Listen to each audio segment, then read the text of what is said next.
All right.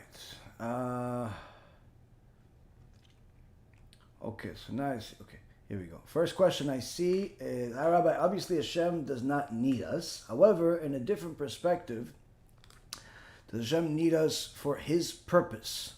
Not that Hashem is needy, chas v'shalom, but doesn't Hashem need everything for His plan and purpose? Please explain. Okay, so the thought process that Hashem needs anything, is heretical. And in fact, it's there's a Gemara meforeshet, where in the, in Gemara Masechet Shvuot talks about where they try to say, look, Hashem is when he, I think it's Daf Tet, Amud Aleph, says that when the moon asked HaKadosh Baruch Hu about not there being two big lights, and Hashem says to minimize yourself. He said to her, to the moon, and the moon was sad.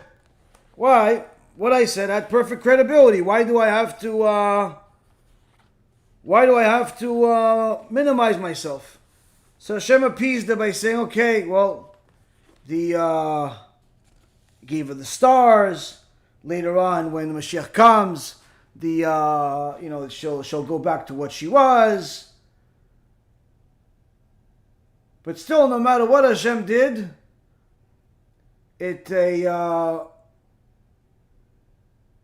the moon wasn't happy. So then the Gemara says that Hashem says, okay, bring a sacrifice.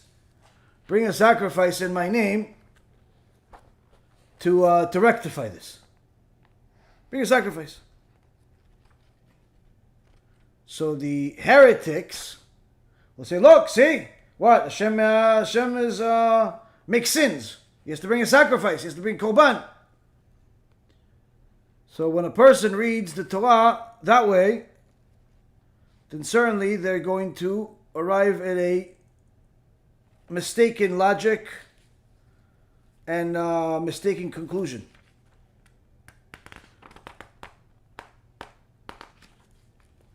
The Gemara in the Yerushalmi, I believe it's in Masechet Peah, says in a place that there is a lot of information in Torah, and another place is a little bit of information, meaning that we don't ever conclude a single subject of Torah based on a single source. Quite frankly, we don't conclude anything in life, if you're smart, based on a single source. If you are going to analyze an investment, if you're a new investor, then most likely you'll see one report, one person told you about it, and you'll buy it or sell it. That's most likely the reason why you'll end up losing all your money. If you're a veteran and you've built yourself a track record of success, that's because you do a lot of research and use a lot of different sources of information. Same concept goes into medicine, science, and every other field. The more successful people do more research, have more sources, and so on. This is no different than in the world of Torah. The bigger the Talmid Chacham, the more sources they have to arrive at a real conclusion and not an assumption. So when somebody looks at, let's say, the Masechet Shvuot Daf Tet, Amud Aleph in 9a, they're going to see that story, and it looks like God made a mistake, he's going to bring a korban. But then if you're going to go to the Gemara Masechet Chulin, Daf Samech Amud Bet, you'll see that there's a lot more to it, and you see that there's commentary there by different Chachamim, where the commentary explains exactly what's happening here. That this korban, this sacrifice that HaKadosh Baruch Hu says, bring on my behalf, bring an atonement on my behalf for having diminished the moon, it's not that Chas v'Shalom HaKadosh Baruch Hu has made a sin, but rather he's telling us that in order to appease the moon, he tells her, listen, I'm going to make Rosh Chodesh depend on you. My nation is going to need to do Rosh Chodesh, celebrating of the new month each month. They're going to depend on you. And one of the things that my nation will have to do is to bring a sacrifice. Each Rosh Chodesh. So in essence, what he's saying is that bring a sacrifice on my behalf, not that Hashem needs the sacrifice, is that I'm going to use my nation to bring a sacrifice in order to make this day special as a new moon. And that will show you that you're benefiting out of this whole arrangement. Not that Hashem needs to make a sacrifice or me'as sin chas v'shalom, but simply another way to show us that He is the Creator, He is the Master, and every single thing that He does has a purpose. And the ultimate purpose of everything is to create good. Why? Because He is good, and therefore good wants to create good. If there's good, cannot be good by itself. You can't say I'm a good person and yet you are a loner in the middle of a cave. No one ever sees you, no one ever talks to you, no one ever knows that you exist and you are good. That's not good. That's crazy. Okay, so to be good, you have to produce good. You have to do good. You have to help people. You have to encourage people. You have to produce good things. HaKadosh Baruch Hu, the ultimate source of good, He created us in order to give us good, not to give Him good. He doesn't need us. The only one that benefits here is us. He doesn't benefit at all. He doesn't need anything at all because He is already perfect. It's just that He wants us to have good, and we have the ability to earn that good. If we do good too, if we emulate Him and we do good, then we will be able to benefit from that good. But if we don't do that good, then we get bad. He still doesn't lose. His plan will still work without us. If you live or die, if you existed or you didn't exist, His plan will still go the way He wants it to go. Our existence is inconsequential to Him. Your specific act that people believe, oh, if I do this, then I'm helping God's plan. No, you're not helping God's plan at all. You're helping yourself with that act. Because if you don't do it, He has an endless supply of creations that would simply do it better than you. When you choose to do it, it's because you are choosing to benefit yourself by fulfilling His will. So no one in their right mind throughout all of the generations has ever said what this heretic Friedman is saying on a regular basis, that God needs you or anything like that. No Hasid, no Tzaddik, no sage. Quite frankly, I don't even think the Goyim ever said it in their idolatry. This is a completely heretical foreign thought that is discussed by our sages, like I just showed you, in the Gemara, Masechet Chulin, and Masechet Shvuot, in different books by other Chachamim, but nonetheless, it is 100% heretical to think that God needs anything. He does not need anything. He's perfect with or without us. His plan will still be exactly the same, even if He had to replace this entire world, just like He did replace it when He destroyed the generation of Noach. Everything still went according to plan. If we didn't receive the Torah, He would give it to somebody else. If we don't fulfill the mitzvot, He has somebody else. If everything ceases to exist, He just simply decides to hell with all of it, let's destroy all of it, nothing changes for Him. He doesn't need to create anything in order to benefit out of it. The only thing that is there to benefit is us benefiting from Him, from His Shekhinah, from His everything. We're the ones that are constantly like beggars getting from Him constantly. He gets nothing from us. Nothing. So there is no plan that needs any of us, because simple, you could look at it like people look at business. Anybody that worked for big companies or is familiar with big companies and how they function, they'll realize that, quite frankly, the longer you are in the business world, the more you realize that everyone is disposable. Everyone is disposable. A lot of people work for companies, a lot of people worked for me over the years, and they feel like after they've been there for a year, 2 years, 3 years, they did a few good things. Oh yeah, I'm the best. I'm this, I'm that, I'm that. Okay, great. You're the best. You're great. No problem. You can feel whatever you want. Just keep making sure you do your job that way or better. But what ends up happening, people get a little bit overconfident and they start slacking. They start coming in late. They start missing deadlines. They start changing their attitude. They start disrespecting. And then they start getting disappointed when you fire them. Oh, how can you fire me? I've been here for 3 years, for 5 years. Habibi, you're disposable. You're disposable. What you did it because I paid you. You didn't do it because you like me. You didn't do it because you just had, your dream was to sit in this chair in front of this computer or on this phone. You did it because you got paid. And guess what? A bunch of other people could also do it because they get paid. Oh, but I'm the best at it. Okay, so I'll get 2 people and they'll be just as good as you. Like, people don't realize they're disposable. They don't realize. They think like, oh, but I'm really good. Okay, so you're really good. So we'll have something less good, but also less headache. Guess what? The CEO is also disposable. But how could it be? CEO makes $1 million, $5 million, $50 million a year. How could somebody that makes $50 million a year be disposable? Simple. Look at corporate America. Look at the world. The second the company messes up, they miss earnings, they screw up somewhere, there's some type of lawsuit, whatever, the first one that shareholders blame and they want cut is the top guy. Why? You should have known better. You should have fixed it. Since obviously you're not fit to be the CEO, you're fired. Yeah, but you paid me $50 million last year. Exactly. We paid you $50 million because you were supposed to be the best. And apparently you're not. You're out. You're going to just replace me? Yeah, just replace you. But I'm not replaceable. Only in your mind. Only in your mind you're not replaceable. Everything is replaceable. Everything. Everyone is disposable. The problem is most people are too arrogant to admit it. They're too arrogant to admit it, and they end up, being very arrogant when it comes to, owning up to their mistakes. They become very arrogant when it comes to their positions.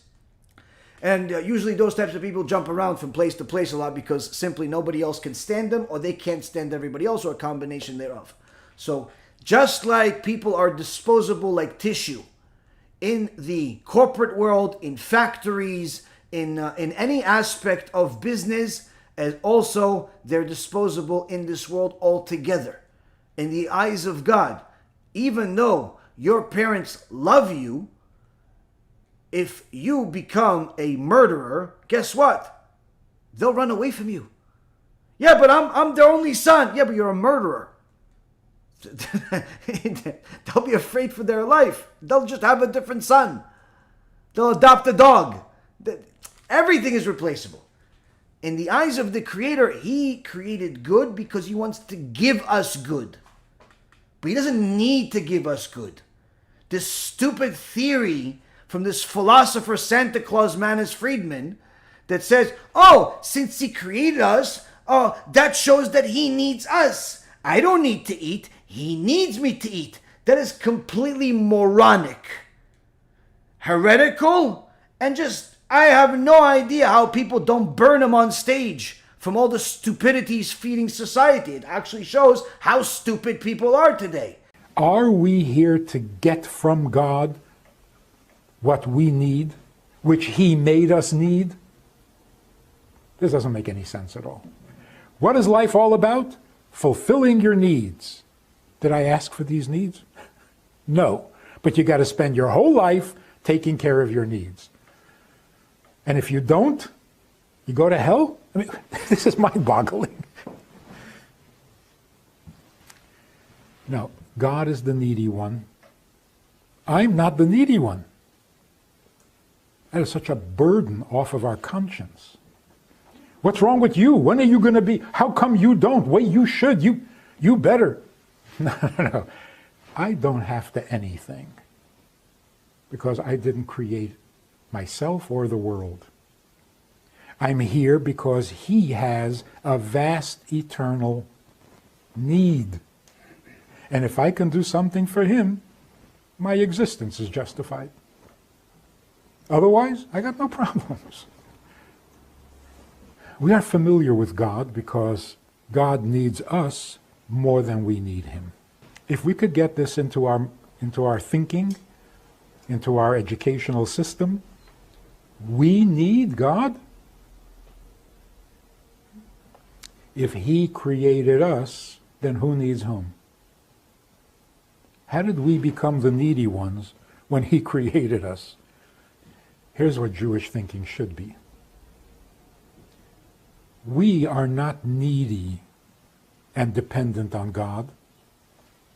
God is the one who is needy, and he is dependent on us.